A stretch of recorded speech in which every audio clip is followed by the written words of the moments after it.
on parle de l'importance de la femme dans l'Église, voilà, avec lui ce matin, sans tarder, parce qu'on a déjà épuisé 10 minutes de là. 14 minutes. 10 minutes. On a épuisé 10 minutes. On devait commencer avec lui depuis 10h05. On est ensemble. On parle de l'importance de la femme dans le plan de Dieu. Révérend, bonjour et bienvenue. Oui, bonjour Myriam. Bonjour Cathy, bonjour Calvino. C'est un honneur pour moi d'être encore là ce matin. Et nous rendons grâce à Dieu qui nous accorde la grâce et la force de pouvoir tenir dans tous les engagements auxquels il nous convie. Et donc de pouvoir être là ce matin pour le thème que vous nous proposez. Donc nous espérons que nous allons passer un bon moment. Nous saluons de l'autre côté tous les téléspectateurs qui ont l'habitude de nous regarder, poser des questions. Et nous espérons que ce thème pourra, avec tous les intérêts qu'il charrie, il pourra être une bénédiction pour tous ceux qui vont nous écouter ce matin. Voilà. D'accord.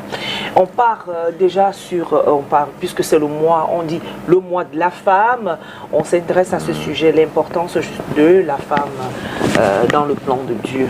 Au commencement, Dieu créa l'homme, il a créé tout ce qu'il y avait, et puis maintenant il a créé l'homme. Et puis la Bible déclare que, vu qu'il n'est pas bon que l'homme soit seul, il fallait qu'il crée quelqu'un qui pouvait apporter un plus dans la vie de l'homme, et il créa la femme. Alors,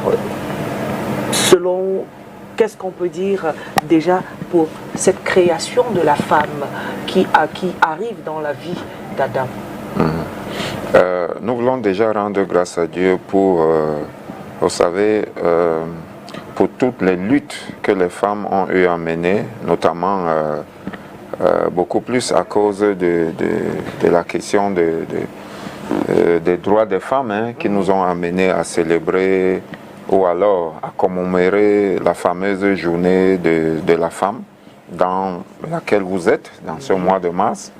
Et nous voulons dire vraiment que interroger la création, enfin par votre thème, on est en train d'interroger la création pour essayer de comprendre qu'est-ce que Dieu avait en pensée, ou alors quelle est la place qu'il donne à la femme dans son plan pour l'humanité.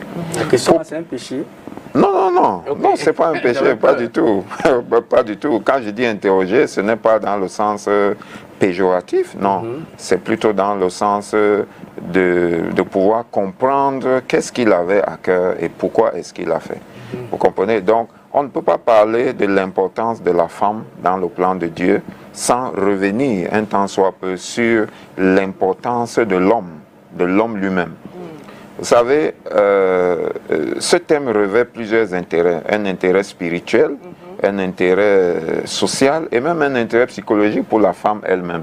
Voilà, donc comprendre un peu ce que Dieu avait à cœur lorsqu'il créait la femme, c'est résoudre un certain nombre de problèmes, un certain nombre même de préjugés, parce que beaucoup de personnes, que ce soit dans l'église ou en dehors de l'église, ont souvent tendance à penser que la femme, ça dit que la femme est le plan B, si vous voulez. Ou alors que la femme, ok, on pouvait s'en passer, on peut faire les choses différemment. Ou bien la femme ne devrait pas être considérée un peu comme un être à part entière. Il y a des gens qui le pensent encore.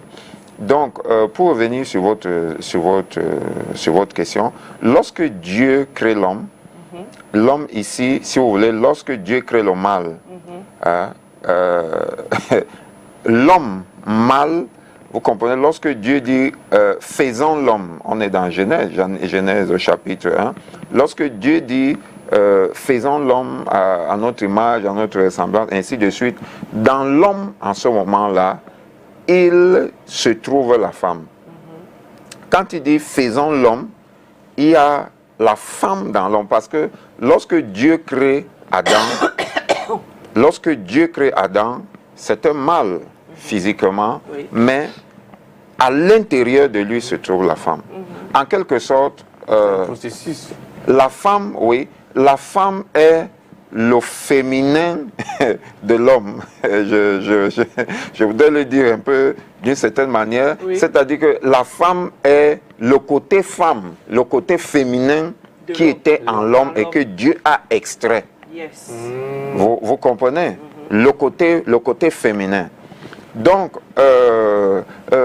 revenir sur l'importance de la femme, c'est comprendre aussi l'importance de l'homme.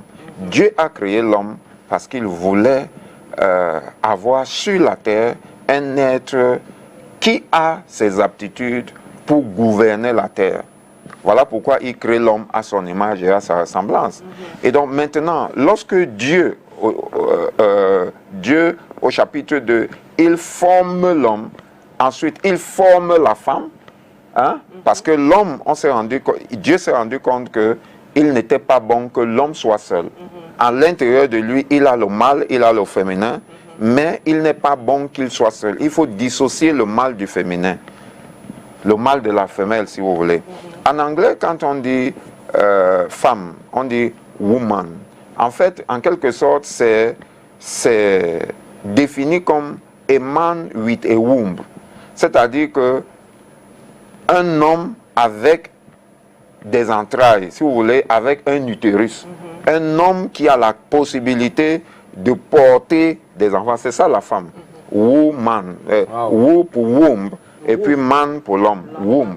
Le ventre. Oui, womb, les entrailles, si vous voulez, l'utérus. L'utérus, le sein, comme on dit, le sein de la femme. Donc, voilà un peu. Donc, la femme est... Un homme qui a l'utérus. Est un homme avec un utérus. Tu as très bien compris. Wow. Tu as très bien compris, Calvino. Donc, la femme a déjà, à partir de là, dans cette phrase que Dieu dit, il n'est pas bon que l'homme soit seul, nous pouvons comprendre que la femme est déjà importante. Oui, hyper même. S'il n'est pas bon que l'homme soit seul, ça veut dire que il est bon que l'homme soit accompagné de la femme. Et donc la femme est importante pour être à côté de l'homme dans le plan que Dieu a pour l'humanité. Et donc à partir de là, nous allons commencer à voir la déclinaison même de la pensée de Dieu à travers les hommes qu'il a appelés, à travers les personnes qu'il a choisies, par lesquelles il devait amener à l'accomplissement de son dessein, comme Calvin a dit, progressivement sur la terre. Et donc, nous pouvons dire, est-ce qu'il faut dire malheureusement, est-ce qu'il faut dire heureusement? De toutes les manières, la femme, lorsqu'elle a été formée, lorsqu'elle a commencé à exister, elle s'est trouvée être le canal par lequel l'ennemi est passé pour atteindre l'homme. Pour atteindre l'homme dans le plan de Dieu. Et cela a déstabilisé la création. D'accord. Cela a déstabilisé beaucoup de choses dans l'harmonie qui existait déjà entre l'homme et la femme, et l'harmonie qui existait entre l'homme et Dieu, et puis l'harmonie qui existait entre ces êtres humains et le reste de la création. Vous comprenez? Donc pour nous, la femme est importante, la femme est capitale, la femme est essentielle dans le plan de Dieu. Vous allez voir à travers les Saintes Écritures que c'est à travers la femme, c'est vrai que l'ennemi est entré, mais c'est aussi à travers la femme que Dieu a réalisé son plan de faire venir le Messie sur la terre. L'homme n'a joué aucun rôle. L'homme mâle, si vous voulez, le mâle n'a joué aucun rôle. C'est par la femme que le Dieu Tout-Puissant, a fait venir le Messie sur la terre. Avec cette conception immaculée, comme vous le savez bien. Et je me réjouis parce que dans quelques mois, dans quelques semaines, nous serons encore ici pour parler de la Pâque. Donc, dans cette conception divine, où par la puissance du Saint-Esprit, la femme a été capable de porter un enfant qui allait être le sauveur de l'humanité. En fait, quand on parle d'enfant, c'est Dieu, la parole, qui a pris une forme humaine et est venu siéger dans le sein de la femme, dans l'utérus, pour qu'elle soit capable porter. Très belle présentation justement de Ça, c'est la l'enseignant. création de la femme. Merci docteur. Vous me flattez, ce n'est que basé. C'est vraiment un Ah là là là là. qui Non entre mais d'une ça avait le façon goût fluide. quoi. Quand tu entends ça, c'est agréable à entendre. Et c'est voilà. ça qui, moi je me dis que c'est ça Ça qui veut dire amène des gens même à suivre certains hommes de Dieu, hein, parce que quand on t'explique bien, tu comprends. Tout à l'heure vous avez dit que c'est pas la femme que le Messie est venu dans le monde. Et vous avez aussi quelque part dit que c'est pas la femme que le péché est entré dans le monde. Et du coup ça m'amène à vous poser la question, quels sont les critères ou les caractéristiques d'une bonne femme? Cavino, vous voulez m'envoyer à la potence? Non, Parce que nous sommes au mois de la femme. non, c'est compliqué, je vous assure, de pouvoir venir ici sur votre grand plateau pour commencer à parler des caractéristiques d'une bonne femme. Vraiment, on ne va pas terminer je pose l'émission. autrement. Voilà, on a sur restons Si vous voulez. restons sur D'accord. le thème du jour qui est l'importance de la femme. Je vais aborder Selon en le quelques plan de mots Dieu, dans la- l'essentiel de ce qu'il demande. Une femme, la caractéristique, si vous voulez, principale d'une bonne femme, c'est qu'il faut qu'elle soit en osmose avec la divinité, Voilà. avec Dieu. Il faut que sa spiritualité lui permette d'être tellement en harmonie avec le plan de Dieu pour elle-même et pour son entourage qu'elle ne devient pas un frein pour le déploiement de sa destinée, qu'elle ne soit pas un frein pour le bien-être social de son entourage et encore moins pour l'humanité entière. Je crois que là, je réponds à votre question. Il serait difficile de rentrer dans le détail. Donc, si une femme veut être avoir de bonnes caractéristiques, ça c'est du point de vue spirituel. Hein. J'ai dit tout à l'heure que votre thème a plusieurs intérêts, intérêt spirituel, intérêt social et puis même intérêt psychologique. Une femme, du point de vue spirituel, la bonne caractéristique pour une femme, c'est celle qui a fait les caractéristiques d'une bonne femme, c'est celle qui a qui est en harmonie avec le Seigneur, dans sa communion avec Dieu. Alors, la première caractéristique, ça c'est du point de vue spirituel.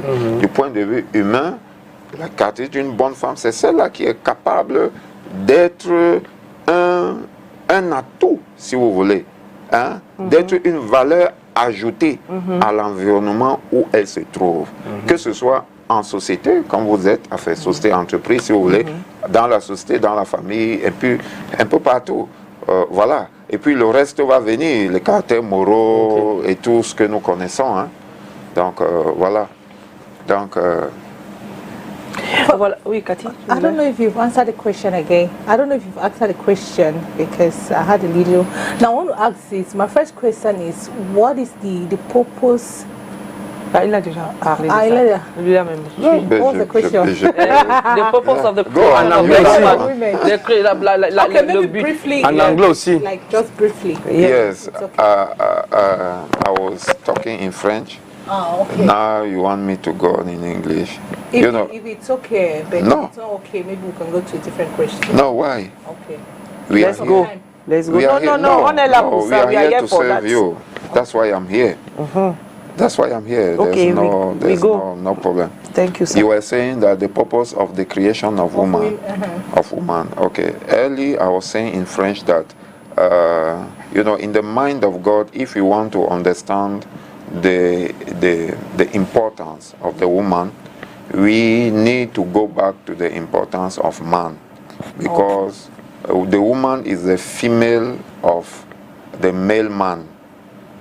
Oh, okay. The woman is the female of the man male. That is what we say, man, like me, compared to you. I'm a man, you are a woman, but you are the female of the man, acts as a human being. Okay. I am the male of the man as a human being.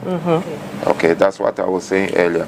So, for us to understand the purpose of the woman, we have to go back to the origin. We have to go back to the creation. So God created man because God wanted a person. God wanted like a divinity on earth. Because when he created the earth, he wanted like a ruler on the earth, and he had to create man. He created man for man to be like a god on earth. Okay. So when we talk of man here, when we see Genesis chapter 1, verse 27, when God says, let's make man, or let's create, or whatever you want, let's make man, he's thinking of the man, male and female. It is not just the human being male. He's thinking of both. That's why when he created man, when he formed man, that man was male and female. That's why he had to put that male into a deep sleep and remove the female part. Female part from him. Okay. That is how we can say it. Okay. So I was saying earlier that when we say woman is simply a man with a womb. A man with a womb. You have a womb, I don't have a womb. So from there, God wanted to separate the male from the female for the perfection of his plan on the earth. And I was saying that unfortunately, when the woman was created, she was created to be a help unto man, unto the male part of the human being.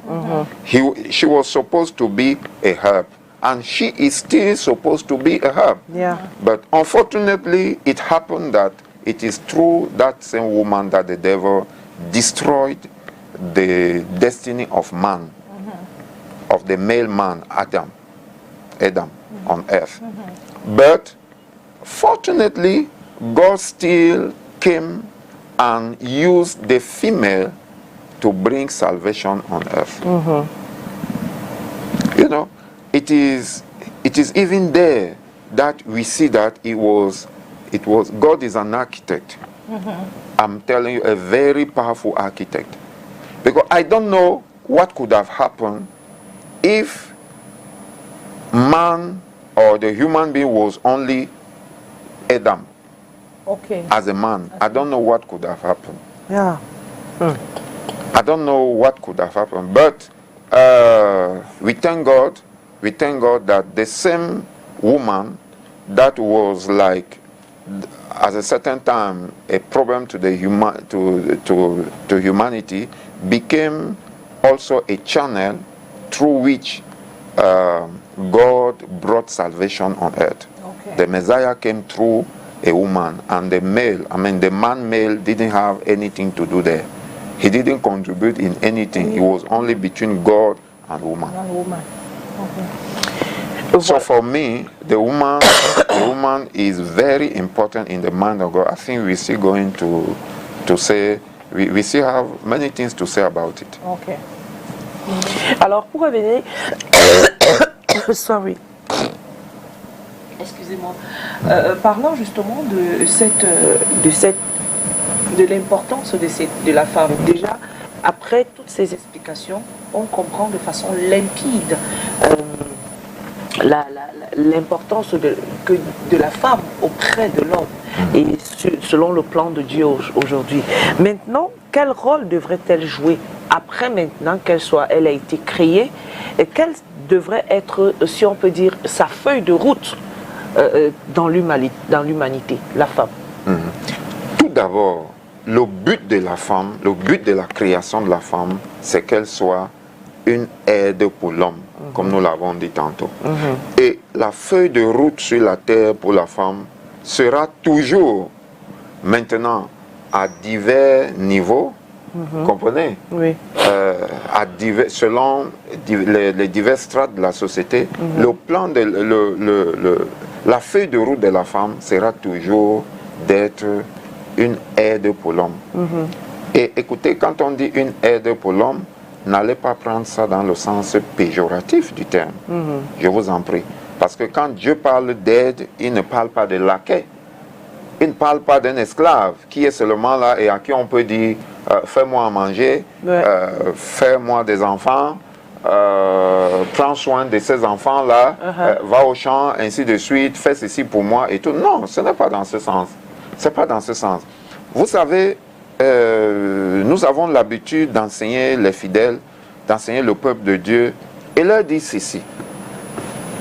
Dans le plan de Dieu, écoutez très bien s'il vous plaît, chers téléspectateurs, dans le plan de Dieu, sur la terre et dans le ciel, il y a deux êtres. Il y a deux êtres qui sont supposés être des aides. Des aides dans le plan de Dieu. Il y a le Saint-Esprit et il y a la femme. Waouh. Ah bon? Wow. C'est les deux êtres uniques.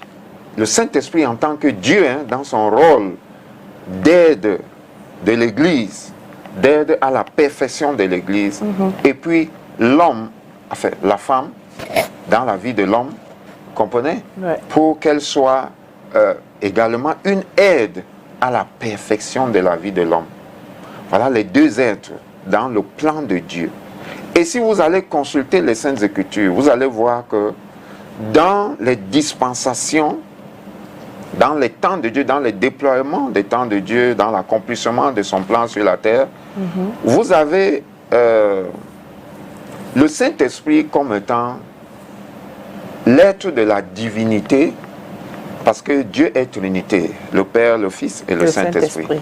Le Saint-Esprit n'est pas une force, comme on dit souvent, une force agissante, ou bien le vent ou la colombe, non. S'il vous plaît, le Saint-Esprit est Dieu. Il est l'un des personnages de la divinité et il joue un rôle essentiel, je dis bien essentiel, dans le plan de Dieu, puisqu'il est Dieu lui-même. Vous comprenez? Et donc, le Saint-Esprit a pour rôle de parfaire l'Église. Quand on dit parfaire l'Église, il nous est dit dans Éphésiens que lorsque Dieu vient, il vient pour chercher une Église. Lorsque le Christ revient, il vient lors de l'enlèvement chercher une Église qui est sans tache, ni ride, ni rien de semblable. Donc le rôle du Saint-Esprit, c'est de parfaire les croyants. C'est de parfaire l'Église, afin qu'elle soit sans tache, ni ride, ni rien de semblable. De même, lorsque Dieu a créé l'homme et qu'il dit qu'il n'est pas bon que l'homme soit seul, il dit, je lui ferai une aide semblable. C'est-à-dire qu'en tout point, la femme est semblable à l'homme. Sauf qu'elle sera pour lui une aide. Vous comprenez? Oui. Une aide. Et quand on dit, s'il vous plaît, quand on dit une aide, maintenant parlant de la femme par rapport à l'homme, vraiment, je ne vais pas faire une leçon de matrimonie, mais la femme est très importante à côté de l'homme, que ce soit dans le foyer ou bien dans la société. D'accord. Vous comprenez? Parce que la société commence par la famille, par la famille nucléaire, qui est d'abord constituée d'un homme, d'une femme, et ensuite des enfants. Même si les gens qui sont, comment on dit ça, qui sont tellement civilisés, ils se sont retrouvés tellement dans la civilisation qu'ils ont commencé à penser qu'un homme peut épouser un autre homme. Vraiment, ça, ce n'est pas dans le plan de Dieu et c'est une abomination. Voilà. Avec ça, la société ne se développe pas, la famille ne se développe pas. Donc, la famille, c'est quoi selon le plan de Dieu? C'est un homme, une femme, et ensuite qui font des enfants. Et ce sont ces enfants-là, voilà l'unité qui devient plus tard une société, comme vous le voulez. Et donc, à côté de l'homme, la femme a ce rôle capital, nous le disons, que ce soit dans le foyer, pour parfaire la vie de l'homme. Vous comprenez? Sans la femme, l'homme ne peut pas avoir d'enfant. Sans une femme, c'est pourquoi la femme est la mère de l'humanité. C'est clair. C'est clair. Sans la femme, l'homme ne peut pas avoir d'enfant. Il a beau être musclé, il a beau être fort, il a besoin d'une femme pour procréer, pour la reproduction sur la terre. Et vice-versa. Sans la femme, l'homme est... Non, nous ne sommes pas dans vice-versa. Nous parlons de la femme ici. Voilà. Sans la femme, l'homme est incapable d'assumer les charges familiales tout seul. La femme sera toujours une aide pour lui. Sans la femme, l'homme ne peut pas éduquer les enfants de manière adéquate. Il y aura toujours un déséquilibre psychologique dans la vie de ces enfants-là. Nous sommes ici pour parler de la femme. Je ne parle pas de l'homme. Voilà. Donc, la femme a ce rôle capital, même dans la société. Vous comprenez? Une société sans femme, je ne peux même pas l'imaginer. Je ne trouverai pas de mots parce que ça n'existe pas. Dieu a déjà créé la femme. Voilà. Vous comprenez? Parce que ce n'était pas possible de vivre sans la femme dans une société. Donc ceux qui veulent exclure la femme sont en train d'exclure un grand potentiel divin dans leur vie.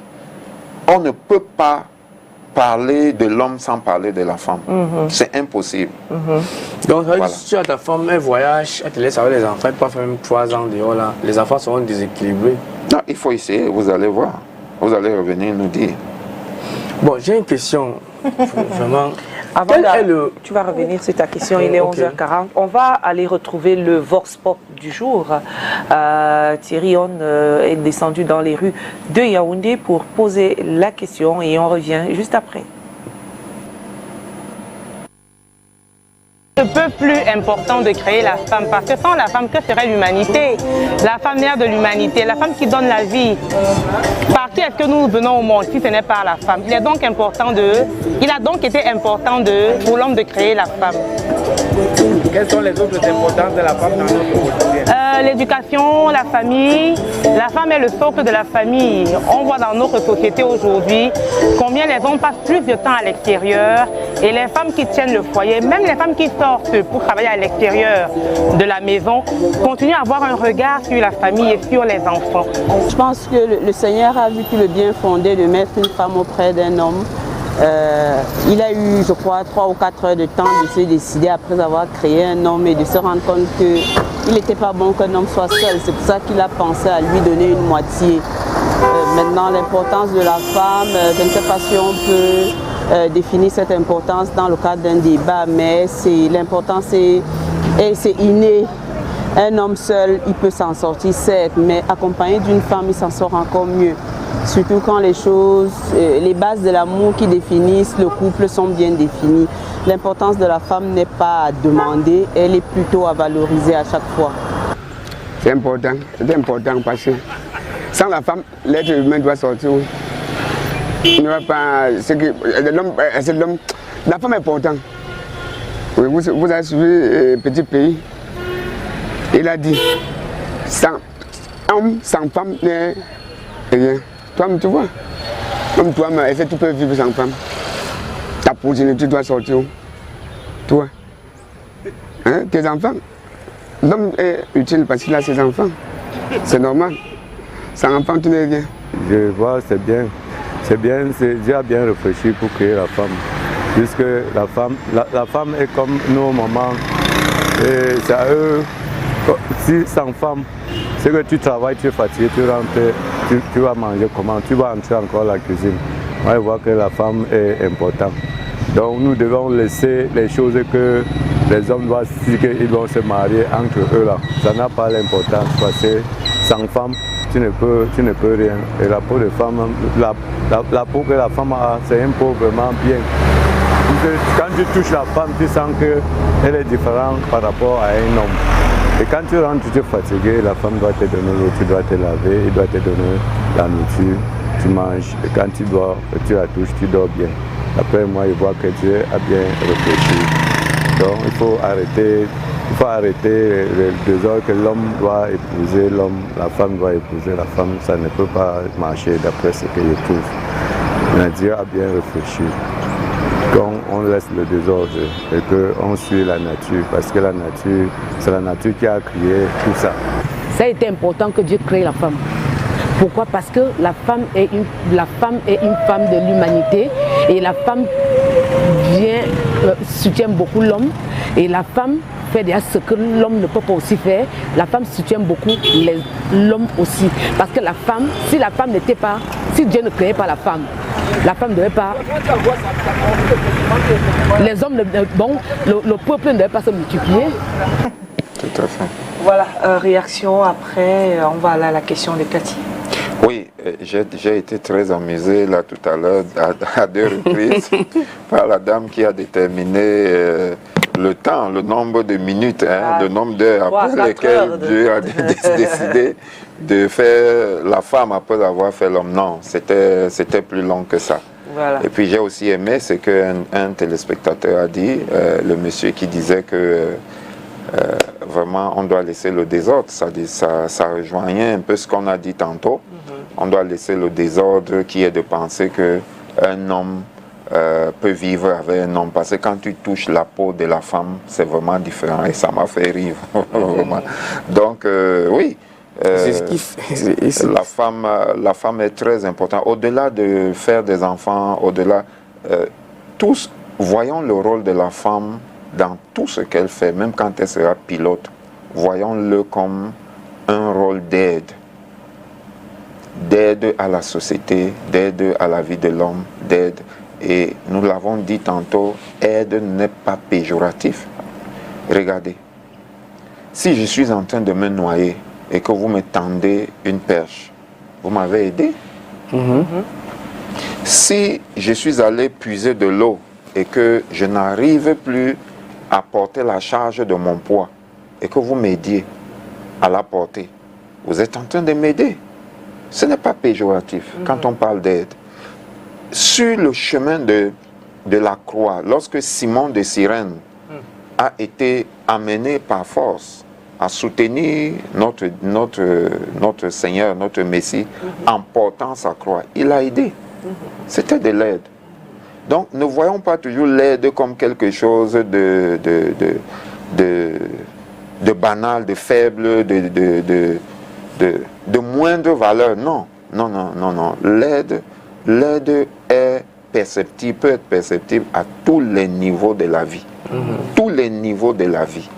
Donc, ne pensons pas toujours que l'aide, c'est parce que on peut faire quelque chose soi-même et on demande à quelqu'un de nous aider. L'aide peut aussi être parce qu'on est incapable de faire quelque chose. Et moi, je suis souvent surpris. Je dis souvent aux femmes dans le conseil matrimonial que même lorsque vous serez amené à avoir un potentiel, qu'il soit académique ou professionnel, technique, plus important que votre mari, n'allez pas vous faire la grosse tête. Vous êtes en train de l'aider. C'est bon qu'il n'ait pas ça, c'est pour ça que vous avez ça. Vous comprenez? Donc, la femme ne doit jamais être sur une position de balance, de dire, ah, non, moi j'ai ça, toi tu n'as pas ça, donc je vaux plus que toi. Non, cela n'est pas comme ça.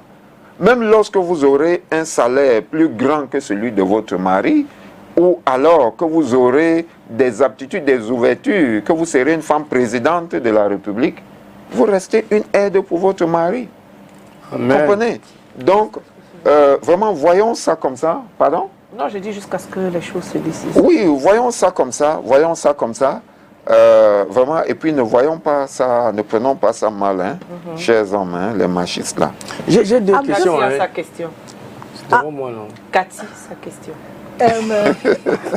Reverend, I'm just thinking aloud there. Yes. If God actually created a man, then, you know, created a woman aside, it's because he wanted a man to be accompanied by a woman and also for them to come together and produce.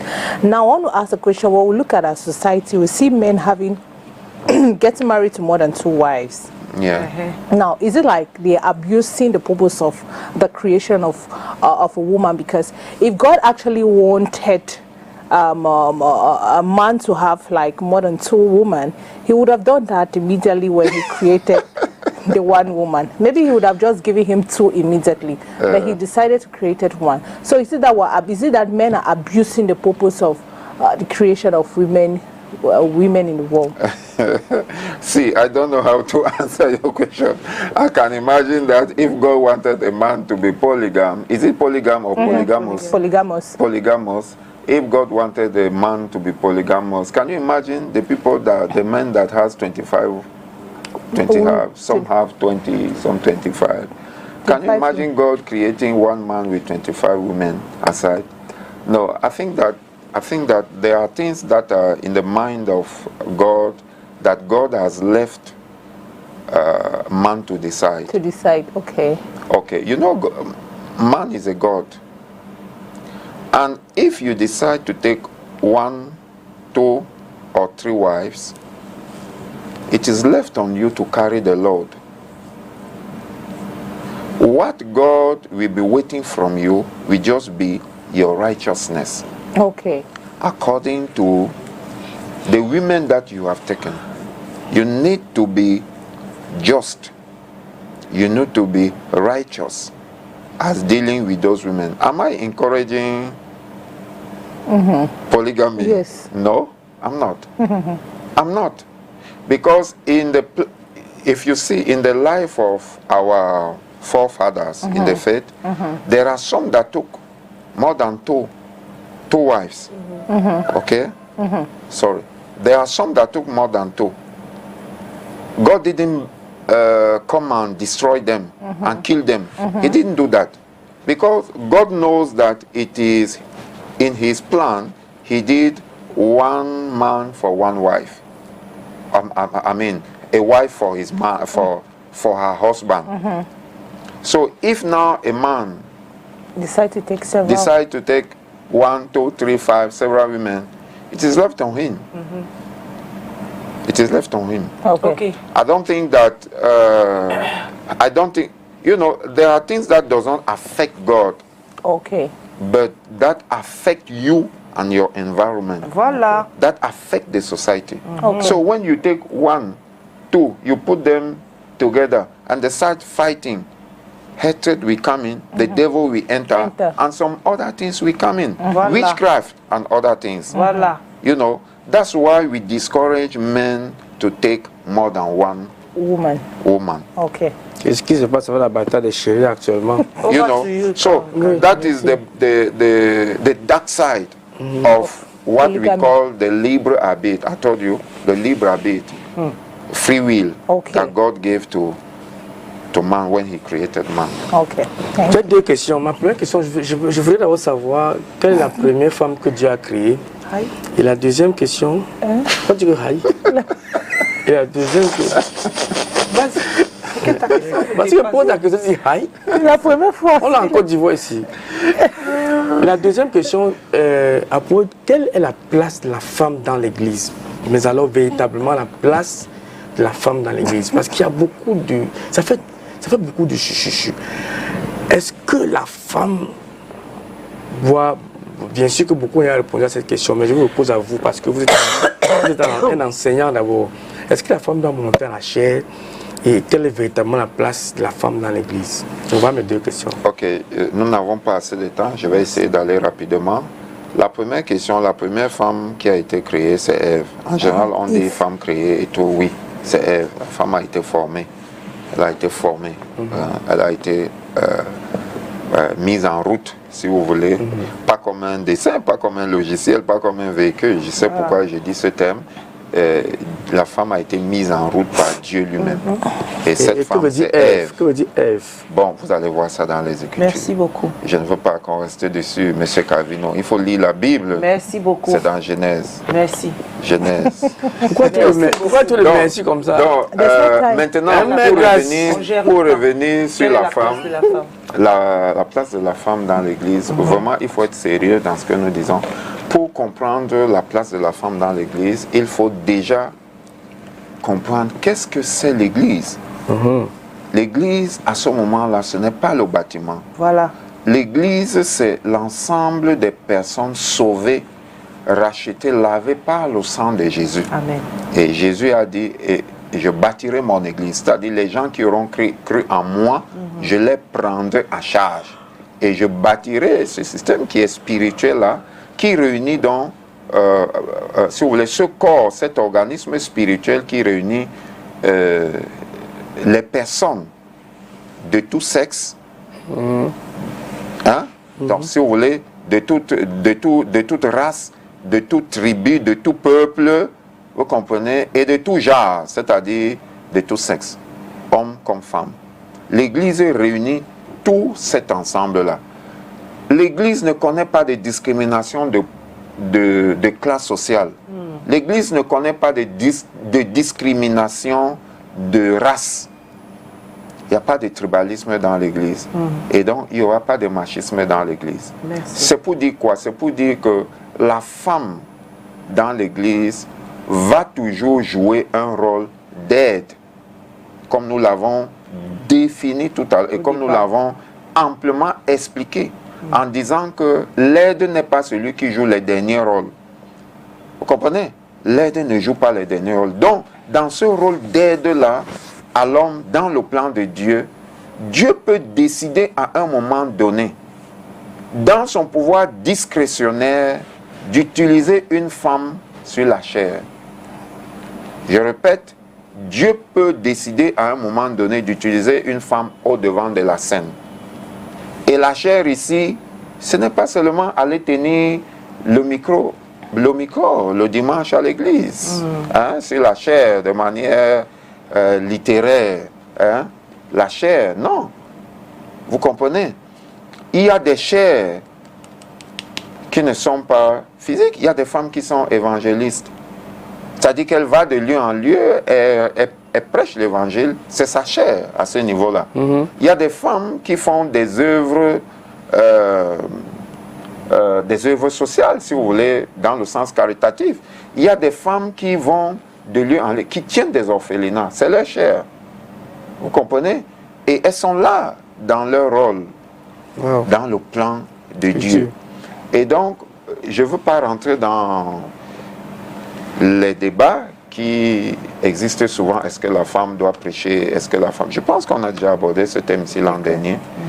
Et donc, vous pouvez voir, enlevez la femme de l'église et vous allez me dire. Ce sera fade. Sortez la femme de vos bâtiments, de vos 4 murs, et vous allez me dire à quoi ça va ressembler. Les femmes jouent un rôle important dans l'évangélisation. Si une femme, si la société ne peut pas se définir sans femme, de même l'église ne peut pas se définir sans femme. Voilà. Merci beaucoup, Révérend Messina. Voilà, qu'on ne présente plus à cette émission de rendez-vous. Vous venez de la voir. Et je crois qu'on a été éclairé de façon même... C'était même du terre à terre, on a compris. Comme d'habitude, nous aimons aller terre à terre pour que tout le monde puisse nous comprendre, vraiment. Merci beaucoup. On retrouve le révérend Messina sur les réseaux sociaux, comme d'habitude, révérend le pasteur Messina Simon, voilà, que vous retrouverez sur Facebook. Et puis, vous aviez ses contacts pour pouvoir l'appeler pour un éventuel suivi spirituel, un accompagnement spirituel. Il faut préciser que la paroisse est à Deido. Ceux qui veulent me rencontrer. À Deido. Oui, non loin d'ici, Deido, rue des Pavés, Shanghai, que nous avons rebaptisé Cité de la Paix. Voilà. Donc, à cet endroit, c'est pas loin d'ici. D'accord, voilà. On pourra vous avoir là-bas. Voilà, pour ceux qui sont à Douala, c'est plus facile. Merci d'avoir été des nôtres, chers téléspectateurs. Tonton Calvino, Catherine Tonnet. Catherine Connaît. Elle dit que tu es Catherine Tonnet. Mais... Thank you, Cathy. Et monsieur Tonnet en train de nous suivre. Monsieur Tonnet en train de nous suivre. Thank you. Et puis à vous, chers téléspectateurs, merci. On se dit, on se donne rendez-vous demain encore avec des invités à apprécier, bien évidemment. Ce sera culture. On parlera de la promotion culturelle au féminin. Allez, prenez soin de vous et prenez soin des autres. Ciao. À demain.